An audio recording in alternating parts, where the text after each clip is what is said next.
Hey guys, this is Dan with Gears and Gadgets. Thanks for tuning in back with another video a day till this channel hits 100K. Now yesterday I put a video out and people, they said, get back to Gears and Gadgets. Like, I gotta be about motorcycles, gotta be about trucks. But to those I say, that company I was talking about, it's the only software I actually know how to use when it comes to my 3D printer, which I'll be making videos about that 3D printer soon. So absolutely gadget related. You may not understand that, that's fine. But also, I am not a giant media outlet. I am just a guy with a camera, and sometimes I share my opinions about things. You don't always have to like it. That's the beauty of YouTube. Today, I'm actually gonna share with you guys a little bit about the rabbit hole that is my brain. Is the Garmin better than an iPhone? Does this Zumo XT2 give me any better experience than what the iPhone does? This is what I'm talking about. When I first started doing these motorcycle trips, going out solo, riding across country, I picked up Spot GPS. I actually owned the smaller version, I forgot what it was called, and then I went to this version. This eventually became something that wasn't really good enough for me, and I wanted something better. So then I bought this Garmin GPS Map 67i, which also has an SOS button, because I also started doing some razor off-road stuff where I find myself out in the middle of the desert and wanted to have a way that should something go wrong, I could hit an SOS button and signal for help. Well, recently Garmin came out with this Montana 700i, and I decided I want to see how much better it is than this 67i. I'm going to make a video about those two things down the road, but today this is the rabbit hole that I go down. I started thinking about this going, hey, this 700i could probably be used for my motorcycle. I was like, I'll just mount that up on the bars. But then it's just like, well, that's not really what it's intended for. For adventure bikes, maybe. For long road, they have this Zumo XT2. Now a lot of people are gonna say, just run with your phone up on the bars. I've done it for years. Quad lock is awesome. You take your phone, throw it up here, you can run the GPS, but that comes with a lot of its own drawbacks. So this is the alternative. I've got my phone up here on the quad lock, which, by the way, love quad lock. There's nothing wrong with having the phone up on the bars, but there's some drawbacks to it. Number one, I'm right now listening to music on the Cardo Pack Talk, which another item that I absolutely love, but I can't really do anything. I mean, my gloves sort of maybe move stuff around. There's so many times that I'm riding and I have to do one of these things where I'm like pulling the glove off, sitting on the glove, coming over to the screen because the glove touch isn't working, and it's just an extra process that I can't believe I haven't actually lost a glove to the wind previously for doing it. But I've had so many different pairs of gloves, and that's pretty much the similar experience that I have with those gloved touches, is that sometimes they work, sometimes they don't. It's like depends on the heat and humidity of the day and the kind of gloves you have, and I don't know what kind of aura your fingers are putting off for the day. Very inconsistent with glove touches. So I'm coming around a concrete truck here. These distractions are distractions. Now I know a lot of you guys are going to say, like, you shouldn't have anything up there. And what do I say to you guys? Pardon me, Mr. Perfect! I guess I forgot that you never ever make a mistake! Yeah, I get it. So for those of you who are perfect, fine. But this right here is a big reason why I want to go to like a dedicated GPS. The screen is that's as bright as it gets. I already maxed it out. And the directions for like interchanges, interstate stuff with Apple Maps sucks. It also sucks with Google Maps. Any of the non-dedicated GPS units I've just never found do as well as Garmin does. Like, I'm already right now in the wrong lane, which was not on purpose. And now I'm back behind this guy with a whole bunch of flashing in the back of his truck, which is not my favorite place to be when I'm riding. But like this whole setup, it's telling me to be in the right two lanes, but that lane over there was actually the rightest of the right two lanes, which takes me off going in a completely different direction. So I've just never found the phone maps programs, and that is also Google. I just don't like the way that they do this. I like the way that Garmin does it way better. Now, I don't have the Garmin up here yet, but from what I can tell, the screen brightness way better. So the other thing I have, another problem with the phone on the bars here, it's killing the power unless I run a cord over to the USB, which I do it on longer trips, but I don't do it on shorter trips. Also, I'm here, Phoenix, very sunny, very hot. The phone gets super hot, overheats, all those kinds of things, and it's just not good for the phone. So the biggest argument for the phone is that it's the device that you have. You might as well use it. But I want to know, is going to like a dedicated Garmin unit a better experience? I used to run Garmin units all the time in all of my pieces before Apple CarPlay. And I used to love the interface, and I thought, like, I wonder if it's still better than the iPhone. And it's been years since I've really like run a Garmin GPS unit. And I've been on this kick lately of dedicated devices for dedicated things. And I'm starting to learn that it's better that way. I don't want my phone to do everything because, while it does everything, it doesn't do everything great. Dedicated devices do what they do, and they do it very well. And it looks like we do have a mount here for power. We're going to have to run this to a power source. We've got some zip ties for some wiring. Oh, okay, so there's a little cover on here, so if you're parked, the weather, you can cover that up, I suppose. The way this thing attaches just goes on like so. That actually has a really, really tight fit, which is ideal. A power cable, a fuse, this USB cable for syncing, which I've already updated it, done all of that stuff. And our bar mount should be relatively straightforward. Let's remove our quad lock now. I'm not removing this quad lock because it's bad. I'm not removing it because I don't like it. I'm actually removing it because I don't like running my iPhone as my device. A couple different mounting options here. One is to mount to the bar, which is what I'm going to do, and then another, clutch or brake clamp or bar clamp. We are going to run the bar clamp. I kind of want this to be like in line with everything else so it looks a little bit mo better. I'm going to put just a little bit of Loctite on there.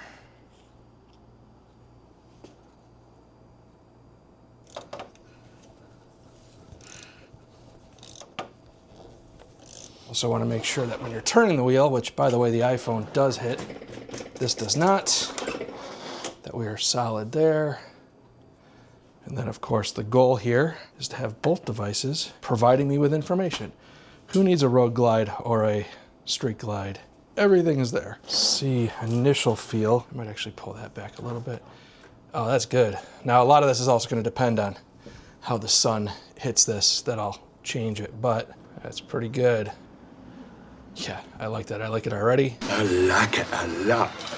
So let's wire it up. Hopefully I can fish this underneath the backbone here. I think I will. There's plenty of wire here. You're running just power and ground. Pretty easy stuff to do. Now, getting to the battery in these soft tails sucks. And will this, there we are. All right, pull you on down through. I do like to solder anywhere that I can, but also if I can just crush this guy down, I'll crush it down. Bring that up, that should shrink itself down because it's super hot. I prefer to do my connections a little more like that if I can. Basically pulling the battery in this bike is a nightmare because they've got it so tucked away and there's a little plastic cover on there, so you got to pull it apart to get to the positive terminal. Negative terminal does have to be disconnected. It's like you're basically pulling the battery. I'm just complaining, but I'll show you guys. For those of you unfamiliar with the bike platform, the battery terminals are back in here. So positive is actually underneath a little plastic connector to the right side of the shock here. The negative is buried under all this crap. So you have to pull all this apart to get in here. But in order to access the positive, you have to remove this plastic shield. And to remove this plastic shield, you got to remove the negative. And it's like a whole step process. So basically I'm getting to the point where I'm just pulling this entire battery aside from actually pulling the battery. So we'll disconnect the negative. Now I can remove this quite fully grasped because you can't see it. There we go. Just chop this wire down. Okay, so I do it. Which, ow! Whew! Keep on moving. Ow. Don't touch stuff that you just freshly soldered. The more you know. I do have a child that I've taught these things to.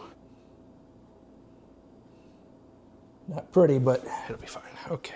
Drag this guy over. It doesn't want to stay. All right, so we're connected. What a pain in the ass. Fuse is in, Garmin is up. We are connected. What I'm very interested in here is how secure is this now that it's all mounted on there and it's all rigid, tightened down. One hand off, one hand on. It doesn't feel like it's going anywhere. We're all installed and we'll see how this thing is tomorrow. Get on the road and go and test her out. I think I might have already actually linked this up, but glove touch should be much better. So let's try to do all of this setup stuff with the gloves, turn on our headset. So now the goal is that the phone will connect to the GPS unit, then the GPS unit will connect to the PackTalk Pro. Now we're connected there. Yep, there we go. Mixer. Oh, this is really nice. So you can set up volume for each individual thing, which will be great. Spoken navigation, traffic alerts. Oh, wait, hold on. Oh, so that's good. All right, this is all that I wanted. Let me turn down my audio. It's all I wanted was to be able to go, I want my riding music. There we go. That's all that I need. I don't need all that other nonsense of like unlocking my phone. We'll close that out. And now we'll say where to. And this is like I can just touch all this stuff in here. Mesa. This is the stuff that sucks like when you stop on the side of the road. Say Mesa Gateway. Go. And then they also have motorcycle routes also. So let's go hop on the road and I'll show you guys what this all looks like. So I can already tell you with the sun to my back, this thing is like so much easier to read than the iPhone. The iPhone just kind of, I don't know, got too muted in the sun, and this is like crystal clear. That's something that I'm super pumped about because, like I said, the phone gets kind of washed out. Now, the other thing is that, like the iPhone, again, having a kind of like a vertical orientation, which I always found better on the bars than in the landscape, because not every screen works in landscape, so it's kind of like a give and take. Is this just works? It's like designed to be that way. The other thing that I liked about this is that I was able to set up what notifications are going to come across from my phone onto the screen and what I don't care about. And you can set up different modes on the iPhones and Androids to like say, hey, this is a riding mode or whatever, but I never activate them. It's like I start riding and it's like I just start getting bombarded with like email notifications, and that just like takes away from the ride. I want this to show me the only things like, yeah, I'm okay with some text messages to see who's messaging me, but I don't care about emails or the zillion other apps that are on your phone that want to notify you of everything all the time, because your attention is the currency for most of these apps these days, and that's kind of the nature of the beast. So this really allows you to set up with intention what is happening. This is what I'm looking for with the Garmin, is what lane do I want to be in? It's fine for areas that you're familiar with, but this is what I'm talking about. Like, it knows what lanes are where and which lanes you should be in, and it just makes it so easy to see. When you get into an area like LA, a place that I'm not familiar with, it's really, really nice to know what lane specifically you should be in, especially if you're dealing with like chaotic traffic. It's clear as day. I don't have to worry about the screen cutting out, any other notifications removing it at a time when I need it. And this is where it's at. So that's kind of what I was looking for, to see how well that worked. Also, the XT2 is like built for motorcyclists. It has like routes and all those. Again, this is not sponsored. This is just me. It's what I wanted to look at and see how it was. And just from my initial impressions, this seems pretty damn dope. Now, the other component of this that is important to mention is that the Cardo PackTalk that I have has the crash detection. That's great. The iPhone has crash detection. That's great. My Apple Watch has crash or fall detection, not crash detection. That's awesome. But the iPhone doesn't do me any good if I end up in a motorcycle crash and I go that way and the motorcycle goes that way and my phone's over there and I'm over there and I don't have an Apple Watch, or my Apple Watch is dead or whatever. So the benefit for all of this is that now if I do end up in an unfortunate situation like that, my phone's in my pocket and it's with me. So if I go that way, my phone's going that way with me. And if I'm in a situation where I can't move, or my watch isn't working or whatever, I've got my phone on me. And that's always the problem I've kind of looked at with the phone up on the handlebars, is that it's going wherever the bike's going, and you may not be going to that same destination, unfortunately. So I can also, if I want, set it up so I have like the dash music player over on the side here and my route, and kind of have the two things that I do care about. So if I don't want to reach around or fumble around for like where the next button is or whatever, I just come over here, hit next song. I don't know, I'm pretty stoked on this for the first impressions. I'll monkey around with it over the next few months and kind of give you guys a better idea. Especially I want to put some miles on it, have it get super hot in the sun here, and really make sure that it holds up well to these elements. If it can hold up well to this over the course of the summer, stamp of approval all day to just have a dedicated device here. Pretty like I said, pretty stoked on this. So with that said, thank you guys very much for tuning in. If this is your first time tuning in, please hit that subscribe button down below. Remember, likes go a long way to help support the channel. I will see you guys tomorrow. We're taking the side-by-side out, taking that Razor Pro S out for a proper rip, and that'll be a great time. So see you guys tomorrow.